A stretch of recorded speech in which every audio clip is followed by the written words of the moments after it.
Hi folks, today I wanted to talk about this little beauty here. This is the Minolta 58mm f1.4. It's an old manual focus lens from the late 60s and the early 70s, and it's absolutely gorgeous. You can get these lenses very cheaply. I bought this one for I think less than £50 from Japan, which is the best place to buy your gear if you can, because the Japanese know their gear and they look after it. Doesn't take that long to come and it's worth the wait. But this is absolutely amazing on a Sony A6000, which has focus assist. It makes this lens a doddle to use, easier than it was to use on the original cameras that it was made for.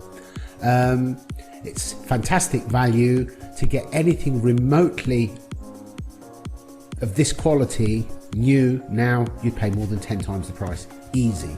I've taken a step back with lenses in the recent months because, like many of you, I was chasing the fastest, the sharpest, but a lot of the latest lenses, certainly for anything artistic, creative, portrait, they're just too sharp, they're just too bland, they have no character, no personality, they have nothing about them.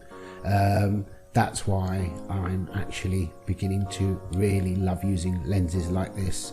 It's not the sharpest lens out there, but that's not what I want. But it renders skin tones superbly. It has a beautiful creamy smooth bokeh. The images for me are amazing, and it has character. There are other lenses similar to this, some nowhere near as good, like the Helios 58mm f2, but again, that's another one on my list, simply because it's creative, it has character with its swirly bokeh and so on. But this is absolutely amazing, and it's such fantastic value. And all you need is something like this, which is a dumb adapter, less than £10 from Amazon or eBay, and all you do, you line up the old red dots wherever they are, there you go, put it on the dumb adapter, and there you go. Now that goes like that on the Sony A6000. Even with the adapter, it's not that big. It can obviously fit on just about every other mirrorless camera out there with the same principle, and it is brilliant. So 58mm gives you 80 odd field of view, perfect for portrait shoots. It's not expensive, it's not heavy. Okay, this is not the lens I would take out to use as a walkabout lens in any sort of run and gun situations, then fine, then I have my prime autofocus lenses or whatever. But where I would use this is where I can take my time, and I can set up the shot, and I can actually enjoy being creative in the way that I used to in the early days. Definitely worth looking at. There's quite a few lenses out there from Minolta, Pentax, Olympus, as well as Nikon and so on, and Canon, and they all have characteristics, and more photographers are beginning to think, hey, you know, I don't need to go and get that £1,500 Zeiss 1.4 lens for portraits, because you don't want that kind of sharpness. If you're photographing brickwork or something technical, fine. There are many prime lenses out that you can use. I've got lenses for that.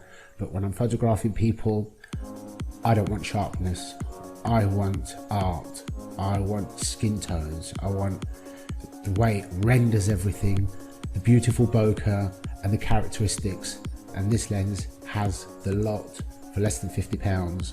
So definitely worth considering. So there you go. Minolta 58 1.4. Oh, by the way, they do make a 1.2 version, but even today I've seen them for over £500. I can't comment on the difference. For me, it would probably be negligible, because this has everything that I need, and the whole point is that you get so much bang for your buck, and you just can't beat this.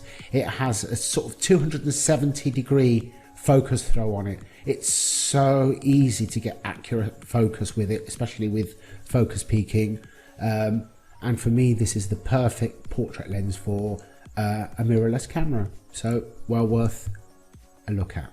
Okay. take a look at my blog. I'll post some photos at some point. Bye.